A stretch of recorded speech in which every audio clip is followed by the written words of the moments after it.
বিসমিল্লাহির রহমানির রহিম। প্রিয় এলাকাবাসী, আসসালামু আলাইকুম। আমি এর আগেও আপনাদের এলাকায় এসেছি আপনাদের পুত্রাবধূ হওয়ার কারণে।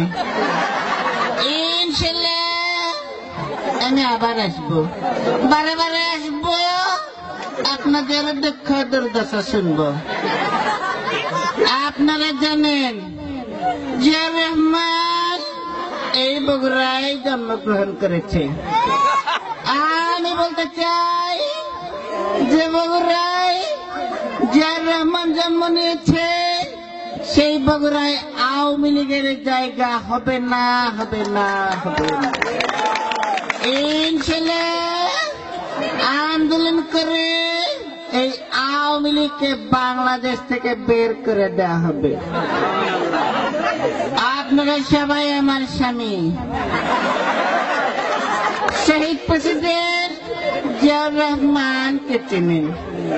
জিয়াউর রহমান আপনাদেরকে বাস দিয়েছিল ঘর বাড়ি করার জন্য।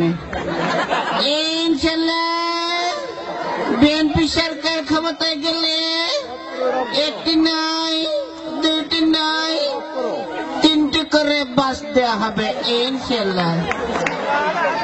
আপনারা জানেন এইখানে এই পাশে একটা পুকুর রয়েছে। আমি যদি ক্ষমতায় যাই, এই পুকুর ভরাট করে এখানে স্থায়ী সাংস্কৃতিক অনুষ্ঠানের ব্যবস্থা করব। প্রতি বছর অনুষ্ঠান হবে সরকারি অর্থায়নে। আপনারা গরু, আপনারা ছাগল, আপনারা ভেড়া পালন করে স্বাবলম্বী হবেন ইনশাআল্লাহ। সবাইকে ধন্যবাদ দিয়ে আমি বলতে চাই, এই এলাকার কৃতি সন্তান খোকা, এই খোকাকে আপনারা ভোট দিয়ে বারে বারে জয়যুক্ত করে আমার হাতকে শক্তিশালী করবেন ইনশাআল্লাহ। সবাইকে ধন্যবাদ। শহীদ প্রেসিডেন্ট জিয়াউর রহমান জিন্দাবাদ। আসসালামু আলাইকুম।